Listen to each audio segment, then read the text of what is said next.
लोकसभा चुनाव में यूपी में बीजेपी को मिली करारी हार के बाद यूपी बीजेपी में मचे सियासी घमासान के साथ ही अपनी ही पार्टी के नेताओं के निशाने पर सीएम योगी आदित्यनाथ आ गए हैं। पार्टी के कई नेता उनके खिलाफ मोर्चा खोले हुए हैं। कई तरह से दबाव बनाने की कोशिश हो रही है, लेकिन इन सबको नज़रअंदाज कर सीएम योगी आदित्यनाथ राज्य में होने वाले 10 विधानसभा सीटों पर उपचुनाव की तैयारी में जुटे हुए हैं।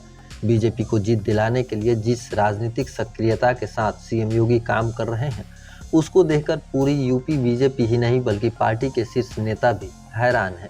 वहीं विपक्ष की भी टेंशन बढ़ गई है। बता दें कि लोकसभा चुनाव में यूपी में मिली बीजेपी को करारी हार की भरपाई करने के लिए सीएम योगी आदित्यनाथ हर हाल में 10 विधानसभा सीटों पर होने वाले उपचुनाव को जीतना चाहते हैं। इसके लिए फुल एक्शन में आ गए हैं। उन्होंने चुनाव की तैयारी अपनी पार्टी से पहले ही अपने स्तर से शुरू कर दी है। इसके लिए उन्होंने जब अपने मंत्रियों के बीच उपचुनाव वाली सीटों की जिम्मेदारी बांटी, तो उसके बाद बीजेपी प्रदेश इकाई ने भी बैठक कर पार्टी के नेताओं और कार्यकर्ताओं को उपचुनाव वाले विधानसभा सीटों पर जिम्मेदारी तय कर दी, ताकि चुनाव में जीत हासिल हो सके, जिसके लिए सीएम योगी आदित्यनाथ भी फूंक फूंक कर कदम रख रहे हैं। इसके साथ ही सीएम योगी आदित्यनाथ रोजाना इन मंत्रियों के साथ संवाद स्थापित करके उपचुनाव वाली सीटों पर जमीनी स्थिति का आकलन कर रहे हैं।